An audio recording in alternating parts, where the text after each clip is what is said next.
Bienvenue sur ce nouveau podcast. On sort tout droit du Professeur Fest. Je ne suis pas tout seul aujourd'hui, je suis accompagné de Félès. Salut Félès. Salut Martin, salut les amis. On est ici pour parler de ton deck au Professeur Fest, donc en moderne. Comme vous êtes sûrement au courant, il y a une nouvelle liste de Death and Tax. Ça y est, Death and Tax existe en moderne, qui tourne, alors qu'il joue principalement en blanc-noir. Mais toi, t'as fait quelques excentricités par rapport à la liste qui commence à devenir classique, d'un des meilleurs decks modernes actuellement. Et après une petite revue de ta decklist, on parlera un petit peu des matchs que tu as eu pendant les deux tournois, parce que le Professeur Fest était et le samedi et le dimanche, deux tournois jumeaux. Puis avec une petite review, une petite V3 de ta liste, il paraît. Et aussi les bons match-up, les mauvais match-up. Je crois qu'il y a plein de choses à découvrir sur ce deck qui est tout récent, même s'il est en train de tout casser. Alors déjà, là, on a ta liste du coup qui a perfait le samedi. Et donc félicitations déjà. Si. Le petit top 8, le petit top 8 des familles. Et du coup, qu'est-ce qu'il y a de beau dans cette liste? Qu'est-ce qui diffère par rapport aux listes classiques? Par rapport à un blanc-noir Ketramos, qui est un peu la norme du deck ces premières semaines de validité de l'art, déjà il y a le bleu qui saute aux yeux. Et le bleu, il apporte deux éléments clés que sont Frog, Mhm. on va expliquer quelques itérations après, et la meilleure carte de side du moment en moderne, aka Consigne to Memory. Ouais. Donc le bleu, il est essentiel pour ces deux cartes qui sont essentielles au jeu et qui lui donnent une dynamique légèrement différente par rapport au blanc-noir. Mhm. Blanc-noir est vraiment dans l'esprit que porte le nom du deck, c'est-à-dire Death and Tats, même s'il n'y a pas vraiment de Death et il n'y a pas vraiment de Tats, mais c'est dans l'esprit d'avoir des créatures qui font hate, Mhm. effet hate, qui font value.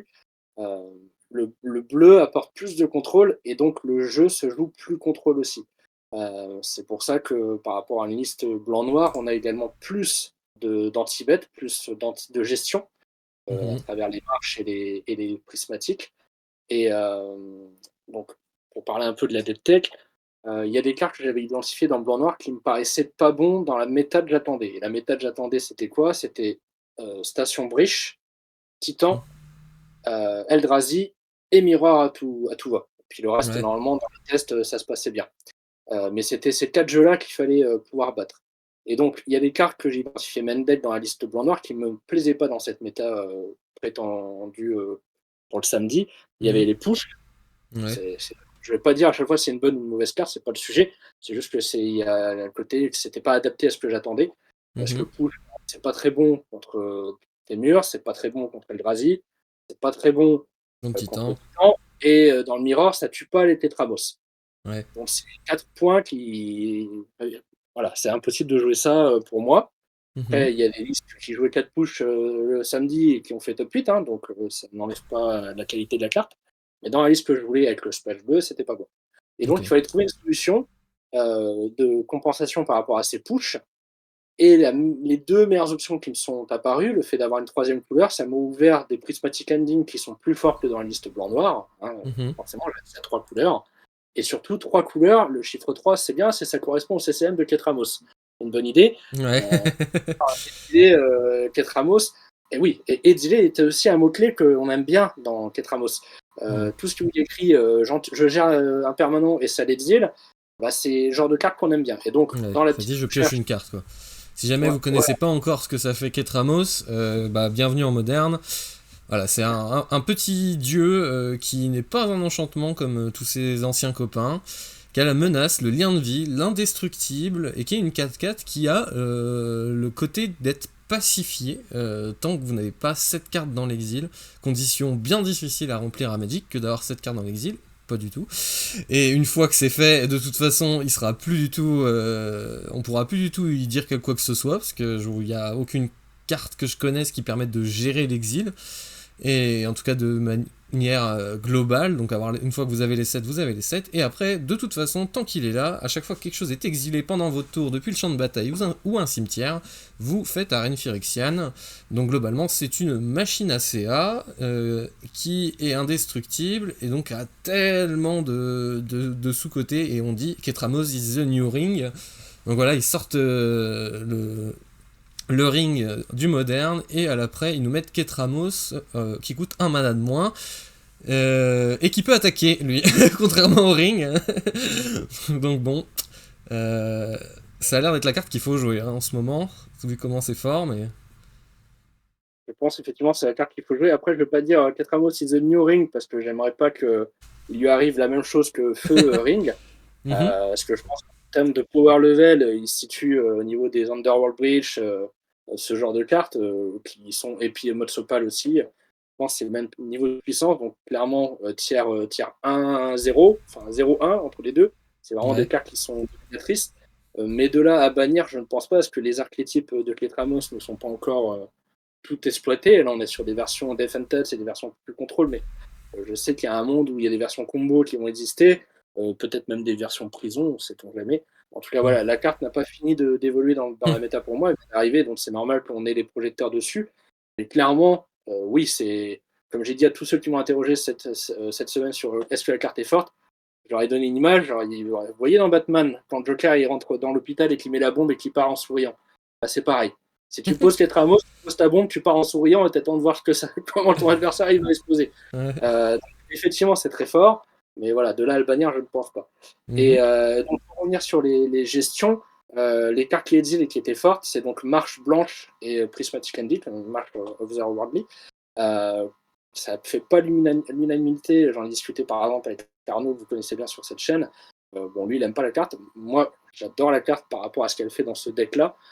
C'est-à-dire que pour un blanc, on a déjà énormément de cartes blanches, donc c'est gratuit, entre guillemets, de pouvoir exiler des permanents de 0 à 4 CCM, on va dire quasi gratuit dans le jeu, parce que le CA qu'on perd avec Marche, en fait, l'idée de Marche, c'est juste se dire, je survis les 3 premiers tours, j'ai un anti-bête, enfin un anti-permanent pour un blanc en éphémère, qui gère toutes les menaces qui m'embêtent, donc les Urza Saga, les amulettes. Ouais, particulièrement les sagas, c'est l'application la plus forte de la carte. Hein. Faire ton adversaire land saga, réponse au trigger, miam, on exile la saga. Ça a l'air d'être. C'est très très vilain. Et le CA qu'on perd avec cette carte-là au début de partie, il va se rattraper avec Ketramos. Ketramos, une fois qu'il est sur table, comment il est buildé la liste, par exemple, les 4 lits qu'on expliquera après l'interaction. Le CA, les cartes en main, c'est pas le problème. Le problème, c'est de survivre les 3 premiers tours. Et une fois qu'on a survécu, il y a une inéluctabilité qui va s'installer avec le Ketramos. Chaque tour où Ketramos est là, c'est exponentiel le comment on est devant dans le match. On pose, bah voilà, on dit juste à notre adversaire, bah c'est ton dernier tour de survie, on va dire. Et puis bah, ça s'amplifie jusqu'à ce qu'il sauve sa dignité et qu'il concède. Beaucoup d'adversaires ont concédé ce week-end alors qu'ils avaient 20 points de vie, j'en avais pas beaucoup, mais j'ai eu la chance de tomber contre des adversaires assez intelligents et qui ont compris que c'était fini, quoi. Une fois que tu as posé Ketramos Grenouille ou Ketramos Relique, ou que tu as un Overlord qui tourne et que tu as des Felia ou des Volocil qui tournent aussi, bon, ça devient compliqué. En parlant de Felia, c'est la deuxième carte que j'ai identifiée qui n'était pas forcément optimale par rapport à la méta que j'attendais. Ça n'enlève pas la qualité de la carte. Felia, carte qui est très forte, il n'y a pas de souci, et qui interagit très bien avec le jeu. Mais vous voyez que la liste que j'ai par rapport à une liste blanc-noir classique, j'ai beaucoup moins de permanents, j'ai beaucoup plus de gestion. Et donc, Felia est moins forte dans la liste que je joue. Ça n'empêche que vous verrez tout à l'heure dans la version 3 post-tournoi de ce week-end, j'ai remis des Felia parce que je vous expliquer après, mais j'ai plus de permanence sur ma liste actuelle que sur celle qu'on est en train de voir. Voilà. Après, perdre l'interaction Overlord Felia qui permet d'avoir des sources de pression quand même très fortes. Les interactions Felia Flicker Sweep aussi. Hein. Pour ceux qui jouent Death and Tax depuis longtemps, Legacy, savent que cette petite unco du vieux Magic fait des trucs de dingue, en particulier quand vous arrivez à les faire arriver dans les fins de tour. Dans votre fin de tour, voilà, vous faites j'attaque avec Felia, vous bliquez vos Flicker Sweep. votre Flicker Sweep revient fin de tour, vous exilez un land adverse, vous lui privez de son land pendant tout le tour. C'est des petits trucs bien mignons. Puis bah actuellement, ça peut reset une saga, ça peut vous permettre de blinker vos terrains qui sont des créatures. Du coup, bah quand ils reviennent en tant que créatures et avec des bons ETB. Voilà, le typique T3, je land Witch Enchanter, je joue Flicker Sweep, je blink Witch Enchanter, je pète un truc en face. C'est toujours très sexy. Et bah si Fédéral peut attaquer derrière, hop, on exile ce Flicker Sweep, hop, il revient, et là vous mettez une value devant, et c'est là le côté taxe, du coup, de notre Death and Tax. Puis, bah, le côté Death, je pense que c'est le fait, contrairement à l'ancienne, quand on cheatait des équipements avec Stoneforge Mystique, on cheatait Kaldra ou Batcran, bah aujourd'hui on cheat des Overlords en les blinkant, donc ça c'est le côté Death. Donc voilà, on a vraiment l'esprit de Death and Tax de il y a 10 ans. Très plaisant de le voir actuellement au moderne, ce qui montre quand même vraiment le renouvellement du power level du moderne, quoi. C'est de donner un nom de deck Legacy. Deck Legacy qui est dépassé aujourd'hui, qui est plus du tout assez fort pour se battre à la table des meilleurs decks Legacy actuellement.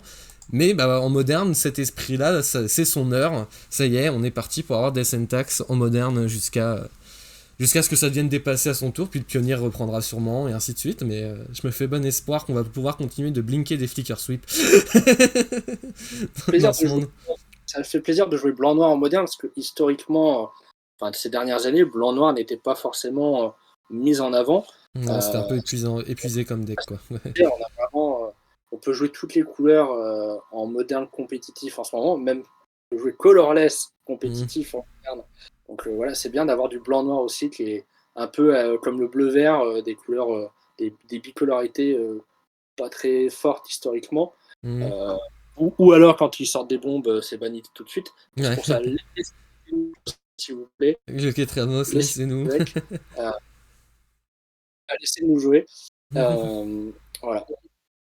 Donc, poursuis sur Adept Tech, Martin. Ouais, je t'en prie. Je vous ai perdu. Donc, t'étais en train de parler de Ketramos, du coup. Ouais, je vais expliquer les principales interactions avec le jeu rapidement. Donc, première interaction, Ketramos, Relique de Progenitus. Donc, Relique de Progenitus, elle a la bonne idée déjà d'être colorless, et quand vous la tapez, vous virez, vous choisissez un cimetière, et le joueur vire une carte. Donc, c'est le premier trigger de Ketramos, si c'est votre tour. Deuxième chose, quand vous payez un incolore et que vous l'exilez, déjà dans le coût de la capacité, vous avez exil, donc ça va retrigger Ketramos. Ensuite, à la résolution, vous avez exil All Graveyard, donc ça va retrigger Ketramos. Et dans la résolution de l'effet, vous avez Draw a Card. Ça veut dire que pour 2 incolores, vous allez piocher 4 cartes. 2, 3, 4. Et perdre 3 points de vie, mais vous piochez 4 cartes. Voilà. Et donc généralement, il y a un avant et un après. Ventus a la bonne idée d'être très bonne dans la méta, c'est-à-dire contre Breach, c'est très bon, ça empêche le plan Underworld Breach. Ouais, tout de suite. Vas-y, ça empêche d'avoir Emrakul trop vite. Le ramp de pouvoir jouer les Emrakul, premièrement, et les Gozilek Return qui te mettent 5. C'est une bonne idée. Contre Boros Energy, ça te vient les flash qui sont un problème. À terme, ouais. Qui finissent par être un problème, ouais. Ensuite, qu'est-ce qu'on a? On a contre Titan, on a ça bloque le plan qui est le plus fort pour moi dans Titan, c'est-à-dire le plan analyste qui va faire des boucles. Bon, là, voilà, je laisserai Martin faire une aparté dessus s'il y a besoin, mais voilà, ça bloque principalement les grosses forces des decks adverses. Et en plus, en ce moment, avec le pillage 100 fois qui a été débanni, on a une flopée de decks cimetière, que ça soit Esper Animator, enfin Goryo Animator, Hollow One, enfin voilà, avoir ça même deck. Persiste, ouais. Voilà, exactement. Et au pire, ça se recycle. Ça, c'est la première interaction forte avec Ketramos. Deuxième interaction très forte et qui est une spécificité à la liste qui joue bleu, c'est Grenouille. Ouais. Donc, Grenouille, je vais vous refaire un cours de pourquoi c'est fort. Hein. C'est trop fort, c'est banni en Legacy, vous avez compris pourquoi. C'est trop fort. Donc, Psychic Frog. L'interaction avec Ketramos, elle est assez simple, elle est connue, hein, c'est ce qui a fait la V1 de cette liste-là, où il y avait des Dark Blast. Je ne vais pas expliquer la combo de Dark Blast, mais l'idée c'est que sa capacité activée, elle dit qu'elle exile des cartes du cimetière donc elle va trigger Ketramos. Mhm. Voilà, il n'y a pas besoin de dire plus. Et puis Oui, après, c'est ça. Ketramos, Psychic Froid, c'est une bonne carte. Donc Mhm. on a une très bonne carte qui match avec une autre très bonne carte. C'est un peu les Avengers Assemble. Ouais, c'est ça. Il n'y a pas besoin d'avoir forcément l'une avec l'autre pour qu'elle soit forte. Si tu sors que grenouille, tu fais une sortie que grenouille, bah ça peut déjà aller au bout Alors, complètement. Pas besoin de voir le dieu avec. troisième interaction qu'on a, c'est avec Emperor of Bone. Ah, c'est Euh, gratuit ça. Tous les Emperor tours, of hop. Bone, il a le bon goût déjà d'être une très bonne carte dans la méta. Mhm. Et il a aussi le bon goût de chaque tour, il va trigger 2 fois. Enfin, chaque tour, non. Il va trigger une fois Ketramos à chaque tour au début du combat, parce qu'on va Mhm. virer une carte d'un cimetière, donc ça va trigger Ketramos. Et le moment où on va activer l'adepte de Emperor of Bone, à la fin du tour où on aura activé l'adepte, Mhm. la créature qu'on aura réanimée, entre guillemets, elle va vouloir être exilée du fait du marqueur fatalité. Et donc elle va re-trigger Ketramos. Ketramos, ouais. Voilà. Donc c'est un peu comme à l'image d'une Rollit, ça trigger Ketramos tous les tours, et en plus, des fois, ça fait des dingueries. Et c'est très synergique avec Overlord, parce que Overlord met au cimetière, Empereur en récupère. Les listes qui jouent Felia, ils peuvent faire reset Emperor of Bone pour réactiver l'adepte. Ils peuvent faire reset Emperor of Bone avec Flicker Whip pour réactiver l'adepte. Mhm. Donc on a un moteur super fort là-dessus. Et on a Solitude qui marche très bien avec le jeu aussi, hein, parce que bon, bah, forcément, Solitude à l'exil impermanent, enfin une Mhm. créature bombe, ça marche très bien. Le Skyclave apparition, il marche très bien aussi avec. Et un play que j'ai fait souvent pour activer Ketramos quand tu ne vois pas tes reliques, que cette carte, ok, cette carte à l'exil, ça se fait, mais ça se fait pas tout seul non plus. Et des fois, le Bogart, il a le bon goût de virer les 7 cartes d'un coup, quasi, Ouais, et de pouvoir activer de nulle part Ketramos, un peu comme Grenouille d'ailleurs, hein, qui, quand tu joues Grenouille, généralement Ketramos il peut attaquer. ouais. Parce que Exiler généralement, deux fois trois cartes, c'est bon, c'est réglé, voilà. voilà. Et donc là, c'est les principales interactions qu'on a avec le jeu. Euh, voilà. Après, pour le side, Mhm. Consigne to Memory, je ne vais pas revenir là-dessus, c'est la raison du splash, c'est la meilleure carte de side de moderne actuellement. Mhm. Je ne vais pas redire tout ce que ça fait, je vais juste faire un petit laïus dans le deck où ça fait énormément de choses, mais par exemple, vous Ouais. faites une Félia, vous attaquez un permanent, vous bouncez un permanent adverse. Donc, Mhm. à la fin du tour, il y a un trigger déclenché qui va vouloir dire que le permanent en question revient. Si jamais vous avez viré un permanent adverse, bah, vous pouvez faire un consigne dessus et puis Et bah, puis il bah, reviendra. c'est ça, Euh, voilà. euh, C'est fait, c'est même, chose, géré. même chose avec Flicker Whip. Tu blinkes un permanent, un land par exemple, au hasard, hein, un land Ouais. au hasard, et Consigne to Memory, il reviendra pas. Emperor of Bone, à la fin du tour, le trigger qui fait que la créature va être sacrifiée et puis exilée, bah tu Bah dis non. non.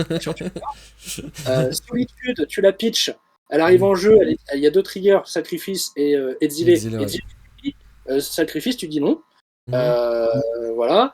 Qu'est-ce qu'on a d'autre Enfin, on a plein de choses comme ça avec Consigne to Memory dans le jeu. Et ce qui est bien dans ce jeu-là, c'est que la plupart des triggers se déclenchent fin de tour.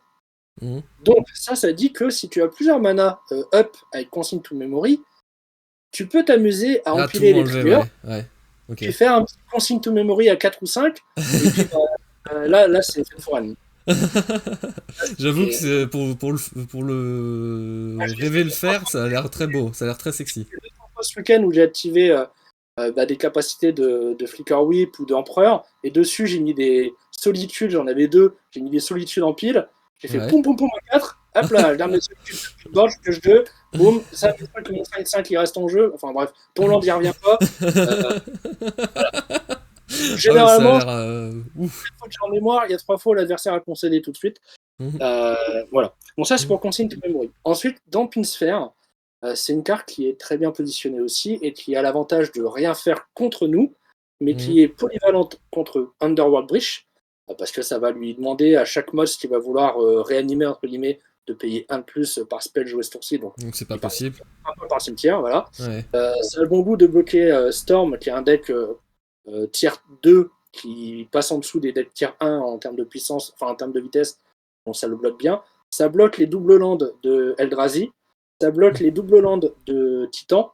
Bah Mhm. voilà, hein, c'est pas mal, c'est pas mal déjà. White Orchid Phantom, alors ça c'est une très bonne carte. C'est une très bonne carte qui marche très bien avec Emperor of Bone et qui marche très bien avec Overlord, Mhm. parce qu'on peut les récupérer et les réanimer. Et donc c'est pareil, c'est très bien contre les decks Saga, c'est très bien contre Titan, c'est très bien contre Amulette, contre Titan, contre Eldrazi, excusez-moi. Donc voilà, Mhm. faut aller sur la carte. Il y a le Ouais. double blanc qui est un peu plus compliqué à caster, c'est pour ça qu'on a 4 Wish Encounter et qu'on a beaucoup de sources de blanc, parce que le double blanc, quand on joue tricolore, c'est plus compliqué que quand on joue que blanc-noir. Mhm.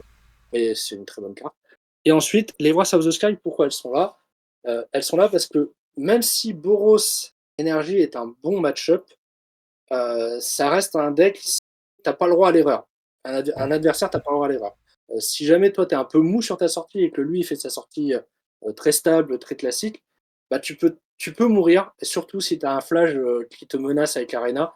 Mhm. Donc, c'est important d'avoir une carte qui coûte pas cher et qui peut faire des races de board pour 2 mana. Il a beaucoup de jetons avec Oslo notamment, ou même pour un mana, faire passer à la trappe des guides et compagnie. Bon, c'est une carte qui est très bien et qui est exponentiellement bonne dans le temps, parce que bah, tu peux payer les hits, tu peux faire des brasses à 5, à 6, à 7, toujours Mhm. bon. Et contre Station Briche, Mhm. après ça, vu qu'on joue 4 reliques et qu'on joue beaucoup de cartes qui vont lui bloquer son plan cimetière, que ça soit. Enfin, il y a beaucoup de cartes qui bloquent son plan cimetière, notamment reliques. Il va passer en plan midrange, Saga, Urza, Lord Artificier, Loam dans Saga, enfin, un plan vraiment plus lourd et moins combo. Et la Wrath of the Sky, elle a le bon goût de mettre à mal tout son plan qui Midrange, ouais. repousse Fruit Mhm. pour pas cher. Et dernière carte qui est très bien dans le side, qui aujourd'hui est plus présente dans ma dernière version, et qui a Mhm. fait de la grande magie ce week-end, c'est Aven Interruptor. Aven Interruptor, déjà, elle exile le spell, donc c'est bien contre les spells qui sont incontrables. Mhm. Voilà, par exemple, un titan qui te ramène une caverne des âmes, qui fait titan, tu fais bah d'accord, bah, il va être exilé alors, c'est pas grave. Euh, Contre les flashs qui sont au cimetière, bah, les flashs, le fait qu'elles coûtent 2 de plus à caster, c'est les deux qui font la différence entre un flash en jeu et un flash de cimetière. Mhm. Euh, et un flash de cimetière, c'est moins fort qu'un flash en jeu. Hein. Mhm. Donc c'est très bien. Contre, contre Storm, c'est une carte qui fait à la fois protection et qui peut tuer. C'est le genre de carte que moi j'adore. Hein. Des cartes qui font à la fois protection et à la fois qui tuent. C'est Mhm. très bien. Et surtout, ça a le bon goût quand tu le vires avec Bones, Emperor of Bones, tu as pour 2 mana un counter spell. Hop. Mhm. Et ça a été très fort ce week-end, d'avoir pour 2 mana, un noir et un en plus. Bon, c'est pas. Normalement, un noir et un, tu contres pas. Et là, quand tu as Ouais, Emperor of Bones et qu'en face, il n'y a pas l'anti-vet, bah, t'es bien. T'es très ouais. bien. Tu développes ton board. Alors, le noir, c'est que les overlords qui l'occupent en général. Et tu as ton blanc pour faire des choses autres. Donc, c'est très bien. Voilà, ça, c'est la version que j'ai jouée samedi ou dimanche, je ne sais plus. Il y a une modification entre les deux tournois. Oui, c'est la version de samedi. Parce que Mhm. dimanche, je n'avais plus de Skyclave apparition main deck et je n'avais Mhm. plus d'interrupteur main deck. Ok. Euh, je sais plus ce que j'ai mis là de mémoire à la place, mais c'était des bonnes cartes, hein, rassurez-vous. Euh, voilà. Et donc sur la version actuelle, donc passé les deux tournois où j'ai fait top 4 et top 8, j'ai cette version-là. Alors, qu'est-ce qui change? Déjà, vous avez des consignes to memory main deck. Parce que la Ok. méta que j'ai vécue ce week-end, consigne to memory, se justifie. À la fois contre Breach, à la fois contre Titan, à la fois contre Eldrazi et à la fois dans le Mirror. Dans le Mirror, c'est très très fort aussi, Mhm. parce que Felia adverse va faire des choses, va vouloir faire des choses, et il va généralement, avec Felia et Volocid, cibler ses permanents à lui. Que ce soit des Overlords, enfin, des Overlords, des Solitudes, il va vouloir cibler ses permanents en général, et faire Mhm. des consignes sur les triggers de fin de tour, comme je vous ai expliqué tout à l'heure. Bah, ça dit juste, t'as 2-2 à l'attaque. Généralement, en plus, à l'attaque pour mourir, parce qu'en face, j'ai de la protection, mais elle attaque juste pour faire de la value. Et là, elle va pas faire de la value, elle va mourir. Ouais. C'est un peu triste.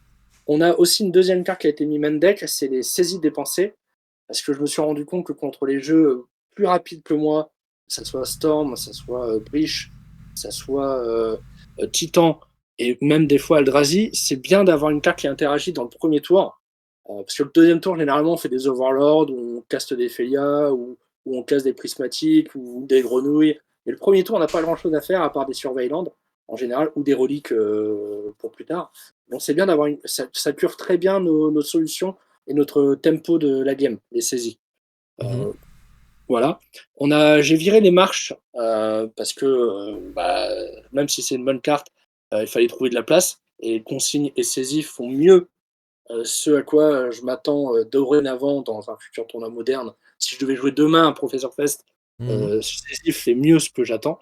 Et surtout, j'ai renforcé le plan Empereur Suzerain qui m'a apparu vraiment très très fort ce week-end. Euh, et même quand il y avait double empereur, c'est pas un problème. Double empereur, quand il y a 4 Ramos, ça veut dire double carte, piocher par tour. Ça veut dire je gère à la fois, je propose à la fois des menaces avec mon cimetière et j'empêche tes menaces avec ton cimetière. Empereur of Bone, t'en es 1, 2, 3 ou 4 en jeu, c'est pas C'est pas grave. un problème. Non. Comme les reliques, c'est pas un problème. On va se débrouiller, on va trouver quelque chose à faire avec ce grand garçon, il n'y a pas Mhm. de souci. Et j'ai mis 2 Félia, parce que forcément, du coup, j'ai plus de permanents que dans la version précédente. J'ai plus d'empereurs, notamment, et je veux vraiment renforcer ce plan empereur Overlord, qui tourne très bien et qui est très fort en ce moment. Je vais pouvoir reset mes empereurs of Bone, notamment, de pouvoir reset mes suzerains, comme fait la version blanc-noir. Voilà. Mais c'est pas deux, c'est très bien en test pour l'instant.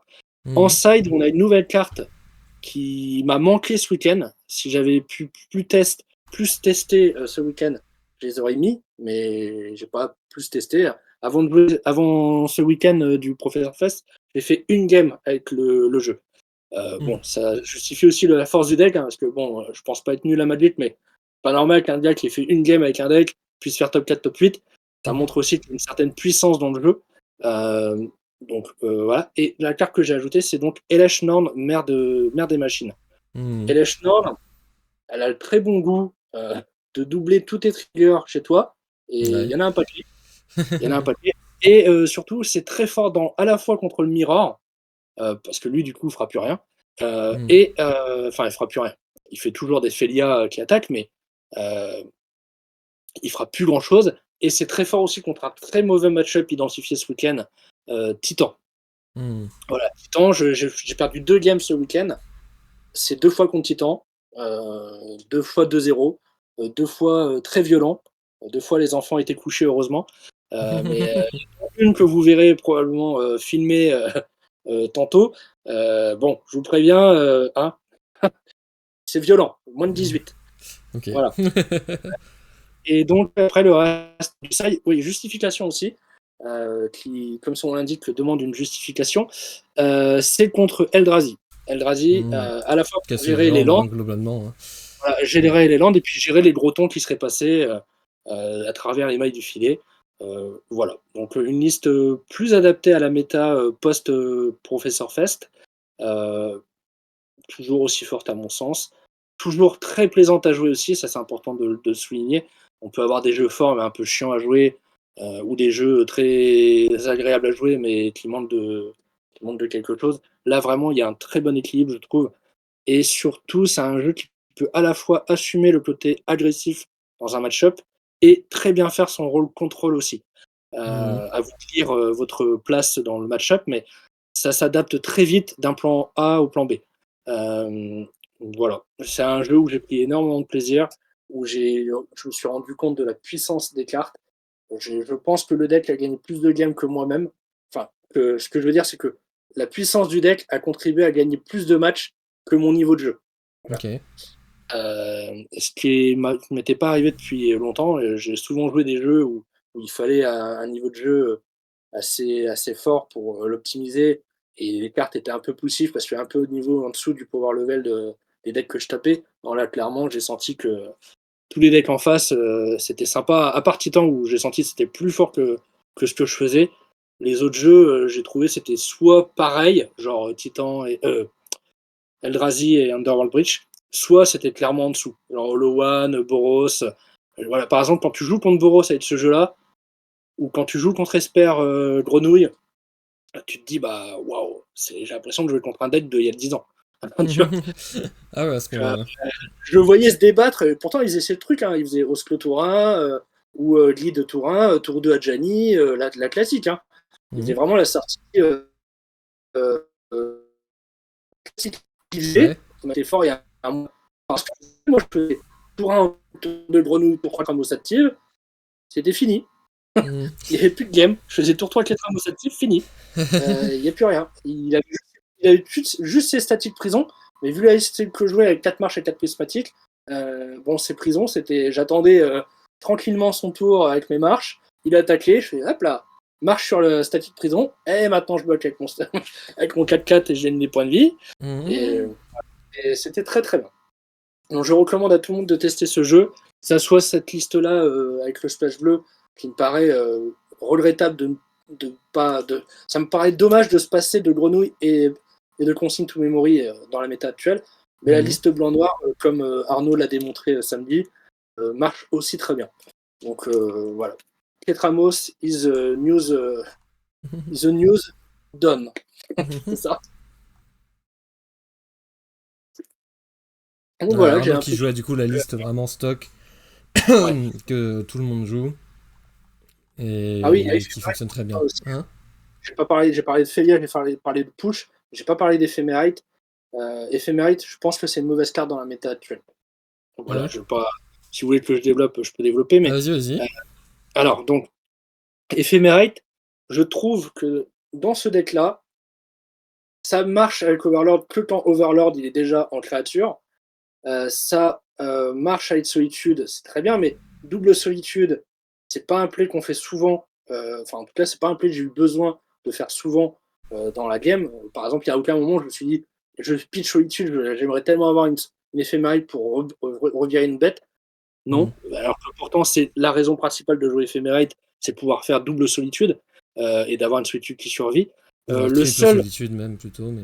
Ouais, avoir triple solitude. Le Mhm. seul point qui est intéressant avec l'éphémérite dans la liste blanc-noir, enfin il y en a deux, c'est à la fois le fait de ça exile, donc ça trigger Ketramos, ça c'est bien, et ça fait une carte en exile quand elle est en mode je vais rebondir le tour d'après, et ça Mhm. reset aussi tes Emperor of Bone qui sont très bien positionnés en ce moment, et ça Mhm. reset aussi tes Flicker Whip. Bon, ça fait plein de choses, c'est très bien, mais je trouve que il y a mieux à jouer dans ce jeu que éphémérite. C'est le même principe que les push. C'est pas Ouais. des mauvaises cartes. C'est loin d'être de mauvaises cartes d'ailleurs. Mais c'est pas des cartes qui me semblent ni push ni éphémérite adaptées dans la méta actuelle. Voilà. Ce n'est que mon analyse là-dessus. Bah, Mais globalement, forcément, consigne contre Storm, ça a l'air meilleur que Ephemerate. Hein. par exemple, les grenouilles, c'est plus fort que Felia dans la plupart des match-ups. Mhm. Euh, donc voilà, après, les goûts, les couleurs. Mais Arnaud a prouvé que des push, 4 push et 4 éphémérides, ça marchait aussi très bien pour faire top 4. Donc Mhm. voilà, c'est que les cartes sont bonnes aussi. Donc voilà, moi j'en ai fini sur cette petite dead tech. Bah, Si... en conclusion, là, si par exemple tu devrais aller jouer à Utrecht dans une semaine, est-ce que ce serait ce deck-là que tu prendrais du coup? Ouais, la liste là, ouais, pile poil. Pile poil cette liste là. Ok, c'est intéressant, ça Parce me met que un peu l'eau à la d'ailleurs, bouche.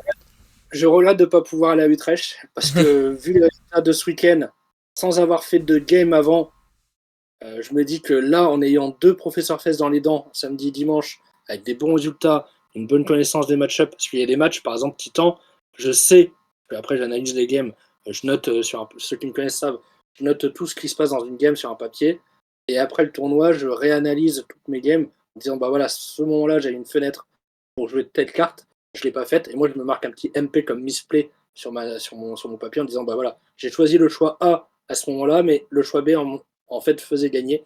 Et vous le Mhm. verrez notamment contre la game contre Titan, il y a un timing de relique qui est pas bon. Enfin, en tout cas, il y a une relique qui est pas avec le mana exilé tout up et qui me coûte les deux games. Et c'est le genre de play que j'analyse très, très bien après les games. Bah, Et ça, donc, oui. en arrivant à Utrecht, avec cette liste-là, l'expérience acquise au Professeur Fest, je pense qu'il y a eu moyen de faire des choses. Mais bon, On peut pas tout faire dans la vie, il y a des choix à faire et le ski, c'est très bien aussi. Donc Bon. voilà, mais je souhaite à ceux qui joueraient cette liste-là de prendre beaucoup de plaisir. Les tables de side sont aussi assez simples à faire. Vu qu'on joue pas un deck combo, c'est toujours plus simple à sider qu'un deck combo. Hein. Mhm. Et puis on joue beaucoup de carrés, donc c'est facile de remplacer un carré par un carré. Voilà. C'est tout ce que j'ai à dire. Si vous allez à Utrecht, je vous recommande de tester la liste d'Aspirin Spike, le mono bleu Kappa, qui est un très mauvais match-up pour Ketramos.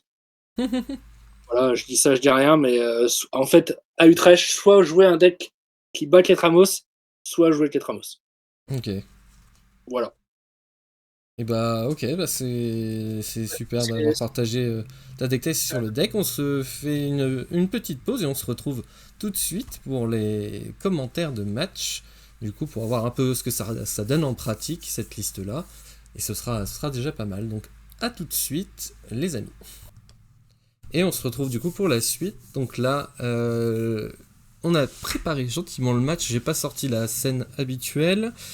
Parce que après tout, là on est plus pour discuter que plus vraiment parler du match, mais parler, voilà, ça ressemble à quoi la dynamique de jouer ton Esper. Donc on en avance rapide. Donc t'es le joueur à droite, avec ton joli tapis Verdict Suprême, et t'es pas foutu de gagner le toss. Donc déjà la moitié du travail qui est foutu en l'air. Non, Ouais. là, je me laisse l'opportunité de mourir sans avoir rien joué. Donc, c'est agréable. La dynamique du match-up, à quoi elle ressemble? Elle ressemble à déjà avoir une relique up. Donc, quand je dis une relique up, c'est le mana qui permet d'exiler tout, Mhm. tous les cimetières. Pourquoi? Parce que lui, il va privilégier le plan boucle depuis le cimetière, qu'on détaillera au moment où il le fera, Mhm. mais qui passe par analyste notamment, qui peut passer par Lumri, je crois que c'est son nom, le deuxième, Lumra, la grosse créature ouais. verte. Je crois que c'est Euh, Lumra avec voilà. Et bon, le gros Titan, ours, quoi. Ils jouent même plus maintenant, les decks titans. Ils ont tendance à le cut. Hein. Analyse le suffit gros mini. amplement. Le plan Titan est plus facilement gérable pour moi du fait de mes solitudes qui sont gratuites. Mhm. Euh, mais clairement, ça ressemble à une mise à mort, la une. Hein, on va pas se mentir. Ok. Et la 2, vu que tu rentres, on verra à la 2, mais tu rentres pas mal de cartes, tu as beaucoup plus d'armes. Mais la une, Mhm. clairement, tu es en mode, bon, déjà, je suis sur la draw, on va faire ce qu'on peut, quoi. Ouais. On va Tu faire ce pries qu'on peut. pour qu'ils fassent du titan.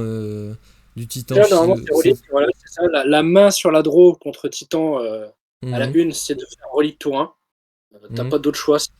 Si le chemin vers la victoire, il passe par relique tour 1, ou relique Mhm. tour 2, mais je veux dire, il faut que tes reliques actives le plus vite possible. Ouais. Euh, et Après, saisie, idéalement, ça si tu peut veux être bien avoir... aussi. Ouais, quand tu les joues. C'est pour ça Ouais. que la version à jour de la liste joue des saisies. C'est notamment pour ce match-up-là, pour avoir plus d'interaction tour 1. Mais clairement, sur la draw, si t'as pas une main relique solitude ou à minima relique, tu vas te faire plier en deux. Mhm. Donc là, j'ai une main à 7 cartes qui ouvre relique tour 1 et je crois que j'ai solitude. Donc je me dis, bon, il y a peut-être une chance.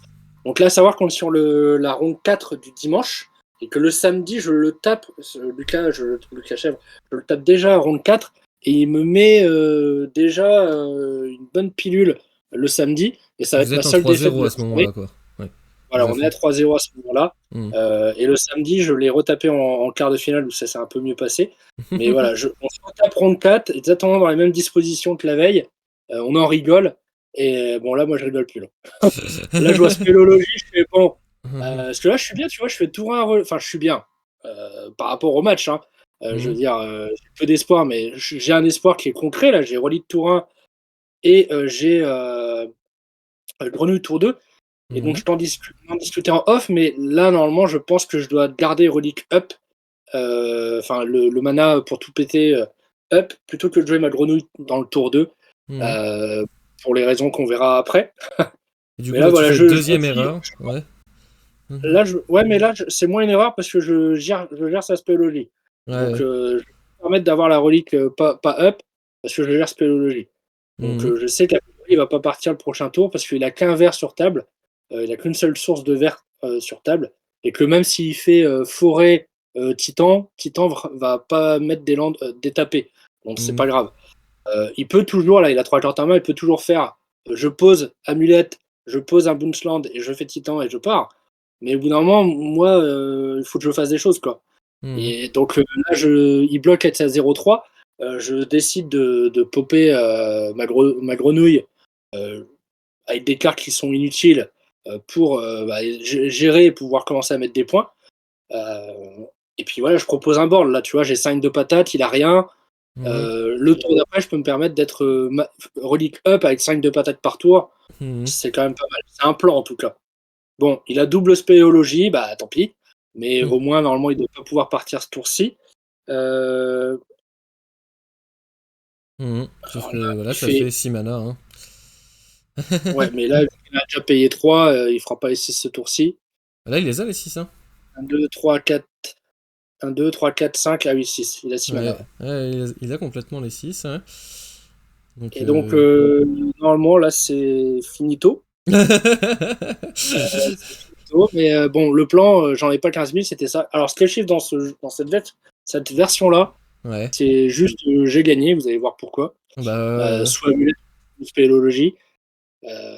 Moi, j'aurais préféré un titan à ce moment-là, parce que je crois que ma dernière carte, c'est l'étude des cartes blanches en main. Bon, j'aurais préféré un petit titan. Puis là, il va chercher 6 landes. Il va faire beaucoup de mana et faire des tutos pactes et donc là, il a beaucoup de cartes au cimetière, beaucoup de terrain.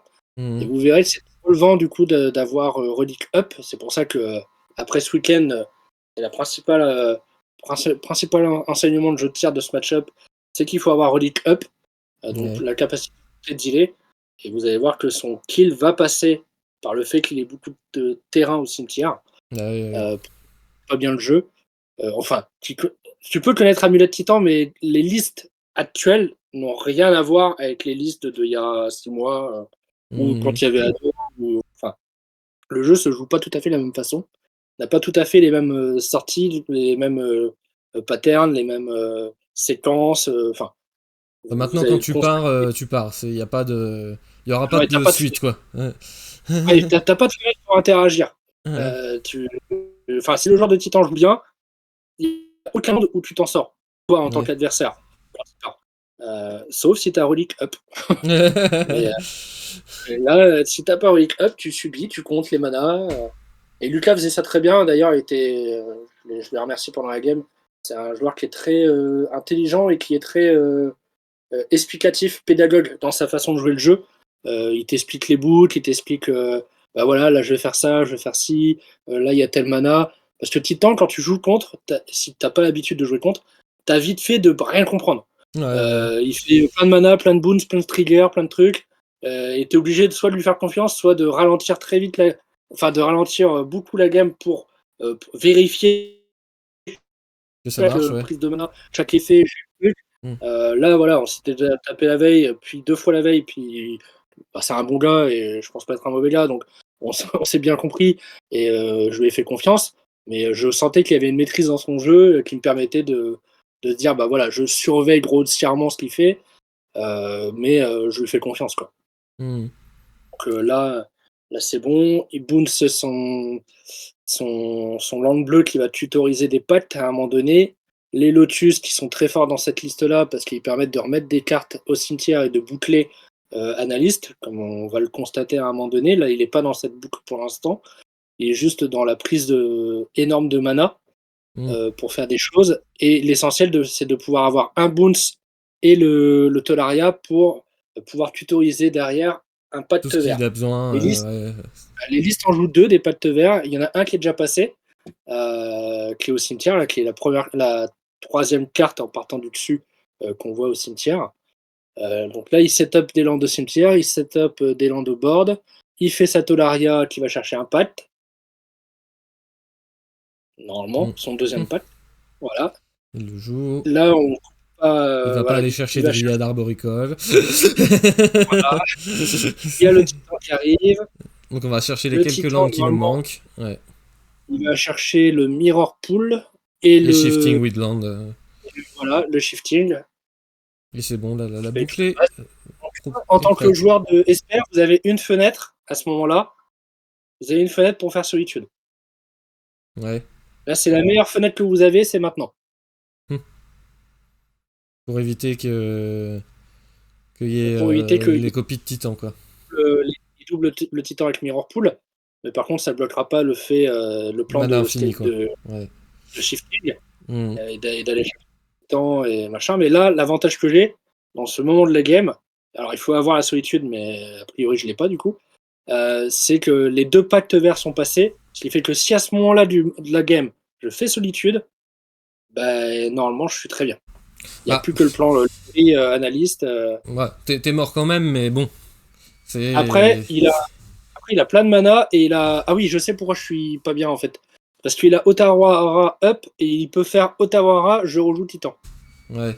Ouais, après, même dans ce setup-là où tu pourrais exiler Titan, lui, il peut faire une infinité d'analystes, il peut faire une infinité de landes, de chaque land qu'il veut. Donc globalement, tu vas perdre inexorablement cette partie. Après, bon, c'est. S'il avait un Spelunking encore dans son cimetière, il pourrait faire une infinité de Spelunking donc pour piocher un autre Titan. Parce que Ouais. voilà, c'est les débilités de Shifting Woodland et de Mirror Pool. Ah non, faut que ce soit des créatures. Donc non, tu peux copier que Deep Analyst du coup. Ce Mirror qui est Pool, ouais, important ça copie que les de créatures. Ouais. noter à Ouais, ce moment-là, c'est que Shifting, il faut faire attention au fait qu'il est Delirium. Hein. ouais, Donc, c'est ça. dont l'importance aussi de reliques, virer progressivement les cartes. Vous voyez, comme j'ai fait au début de la partie, j'ai viré sa 0-3, j'ai viré son land. Il faut faire attention à ne pas avoir le Delirium pour son Shifting. Parce qu'il En l'a pas gros, forcément. Il en faut plan, j'ai qu'il beaucoup ait de une land. saga. Son plan, son idéal, le truc qui se passe le plus souvent, Il c'est a il a une le saga, pacte oui. et analyste, du coup, et ça fait les 4. Mais s'il en Voilà. manque un Et bout, s'il ouais, n'a pas ça ça, claque. il a que 3 types au Hmm, cimetière et son shifting ne passe pas. Donc c'est important de vérifier quand même ce point-là au moment où il part en séquençage combo ouais. Graveyard Infini machin. Le shifting, le delirium, c'est un point important du match aussi. Enfin, pas du match, mais de comment marche son deck. Hmm. Parce que là, ce qu'il est en train de faire, à ce moment-là de la game, il pourrait y avoir Patrick, Michel ou Sébastien en face. Il s'en fout. Et lui, il fait sa vie. Hein. Il déroule, il fait sa séquence, là, il est dans son truc. Après, Moi, j'essaie voilà, de lui ça avait l'air apporter un bien de peu de... garder cette relique ouverte. Ah ouais. J'essaie de bluffer un peu des choses pour que peut-être lui il fasse des erreurs, il pense à des choses qu'il n'a pas besoin de penser et que du coup il se trompe dans son séquençage. Mais Mhm. clairement, là, voilà, je feinte la solitude. Mais je crois que j'ai 2 cartes caca en main, quoi, hein, de mémoire. Je sais plus ce que c'est, mais clairement, c'est pas une solitude. Donc là, il a son Mirror Pool qui a résolu sur son Titan, donc globalement, il sait il peut y aller les doigts dans le nez. Il a une quantité absurde de mana. Et là, normalement ta dignité qui t'envoie un petit message qui dit qu'on cède. Et vu Hmm. qu'on est en feature tab et que j'ai envie quand même que le deck puisse s'illustrer, pas le mien, mais que lui puisse faire ses choses, je ne me concède pas. Et de toute Hmm. façon, la notion de temps, c'est pas une notion qui va être relevante dans ce match. Parce que bah, soit je perds très vite, Ouais. soit je perds pas.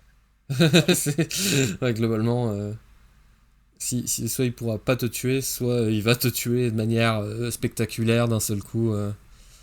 Mais c'est là que tu te dis quand même, je suis pas étonné qu'au Four Seasons il y a un deck Meul qui est top. Parce que globalement, les nouvelles listes de titans elles peuvent pas gagner contre Meul si il a un tout petit peu de réussite sur ce qu'il meule. Et ça a l'air de bien défoncer Breach, ça a l'air de bien embêter quand même Eldrazi. Donc après c'est un bon joueur qui a gagné, qui a top 2 avec Meul, mais comme quoi les joueurs de Meul vous avez encore de l'espoir dans cette méta bizarre. Par contre ça a l'air pas très bien contre Death and Tax, mais apparemment on avait peut-être un peu moins en Italie. Ouais, les Ketramos, c'était pas encore arrivé. C'est peut-être ça, ouais. Mais bon, pour faire top 2 au Four Seasons, c'est que le deck il peut faire des choses. Hein. Ouais. Et bon Et bah puis là, c'est bien. on commence à plus savoir ce qu'il fait. Hein. Parce que Meul, c'était un peu un tier 3 ces derniers temps. Et là, c'est bien d'avoir ce genre de jeu qui perf. Ça remet un deck en design très particulier dans le tier 1, c'est bien. Même si je pense pas que ça fasse de Meul un tier 1 aujourd'hui, c'est bien de le voir à ce niveau-là parfait, parce que c'est un deck design un peu comme Amulette que j'apprécie vraiment. Ça change, tu vois, c'est pas je mets des créatures, j'attaque. Voilà, donc là, pour revenir à la game, il fait une affinité de titan. Premier point. Et deuxième point, avec le terrain Handware, je sais pas quoi là. Ouais, il leur donne tous la célérité. La célérité à million de titans. Et donc là, c'est Shigenshi Nukojin, l'attaque des titans qui arrive. Là, à part avoir le mur rosa, t'as rien pour te protéger. Donc, tu concèdes et tu fuis. Tu joues pas prison fantomale, non? Bon bah tant pis. Alors, comme j'ai expliqué à Martin en off, là, le plan de side, comment je l'ai conçu pour ce week-end, c'est limite un plan de side transformel. Alors, on change pas le jeu, hein, mais on apporte 11 cartes de side de mémoire. Il y a les fantômes qui rentrent pour le plan saga et les boons, les bilands. Il y a les consignes to memory qui rentrent pour les amulettes et les triggers de titan. Il y a les. Il y a quoi d'autre? Je vais reprendre ma liste parce que. Donc il y avait les fantômes, les consignes, les damping sphères, 3 damping sphères qui rentrent parce que ça empêche ces duelants. Ouais, sans plan notamment, et puis de pouvoir boucler, parce que lui caste quand même des spells.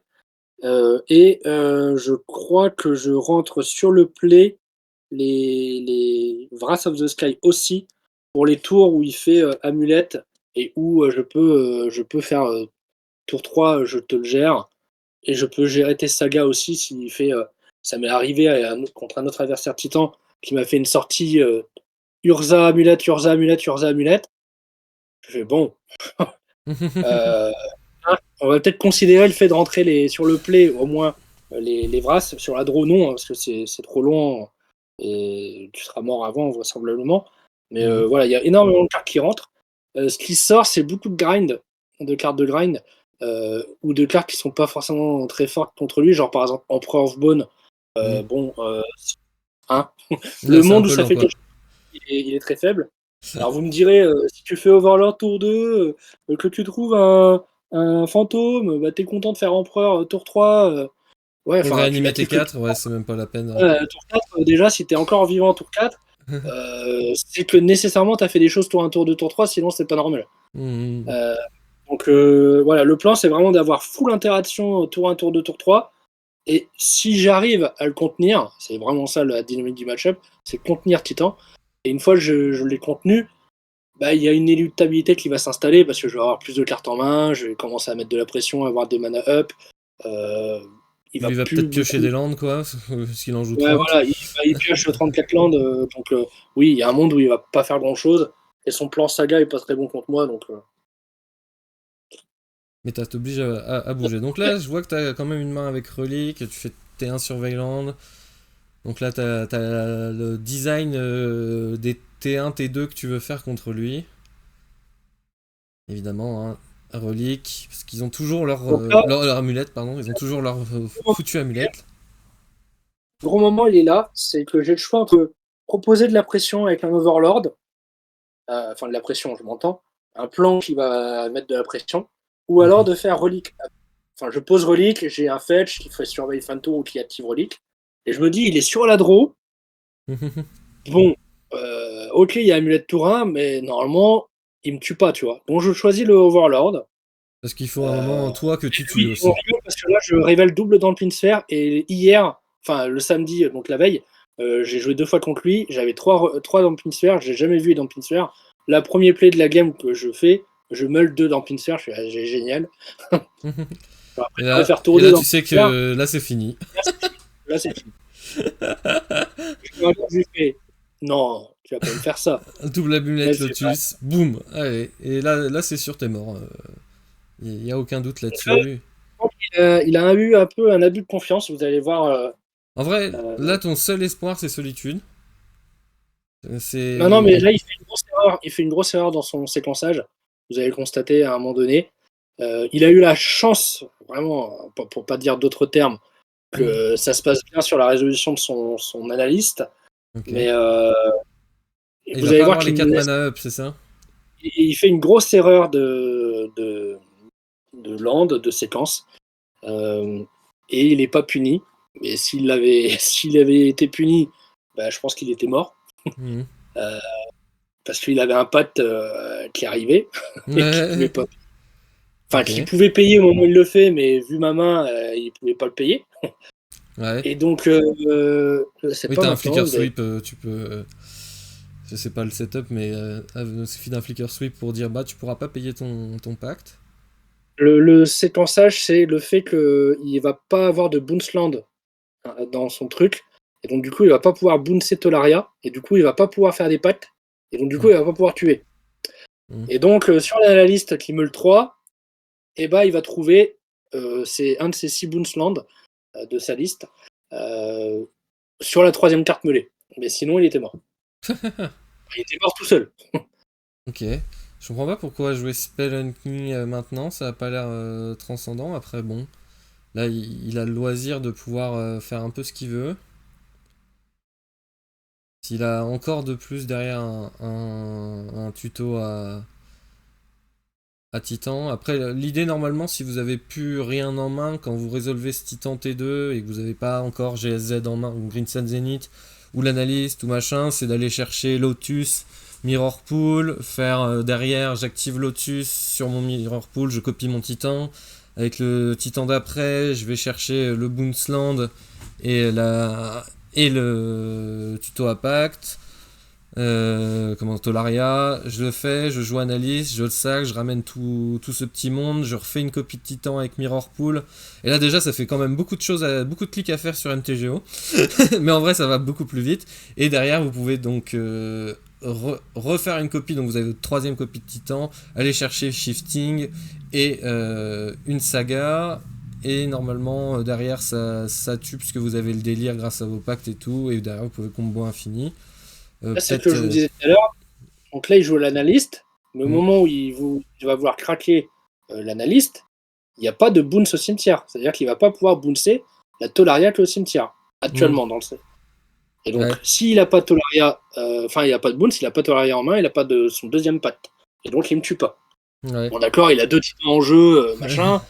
Il ne me tue pas ce tour-ci. Et je rappelle qu'on est à son tour 2. Hein, voilà, vous voyez son board. Moi, j'ai un gentil overlord qui ne fait rien. Voilà, Voilà, on est qui a tour 2. 4 marqueurs. Très bien. Allez, double amulette plus champ de lotus, ça tue tes deux. Donc, là, la deuxième carte, il meule le Boonsland. Et Ouais. là, je suis mort. Et là, ça redémarre. Tous les champs de lotus qui font 9 mana avec les 3 amulettes. On est bien. Donc là, deuxième point important, c'est que je regarde s'il a le Delirium.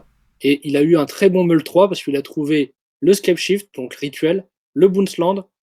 Et troisième carte, on s'en fout parce qu'il avait déjà créature. Mais du coup, il a trouvé, il a activé avec un meule 3 le Boons, Effet et le Delirium. Qu'il n'avait pas. Donc là, voilà, il a éphémère, créature, rituel, terrain. Ouais. Bon, je lui dis, fais ce que tu as à faire, c'est filmé. Chapeau. Moi, je vais me chercher un café. Chapeau. Donc ça c'est Titan 2025. Hein, c'est 1000 lignes qui convergent tous vers le fait de tuer votre adversaire dans le tour. C'est un deck où il faut avoir fait ses devoirs. Hein. Comme on disait, tu peux pas t'improviser joueur de Titan demain. Il jouait super bien Titan, et quand tu regardes sur MTG Top 8 son historique de performance, il joue que Titan.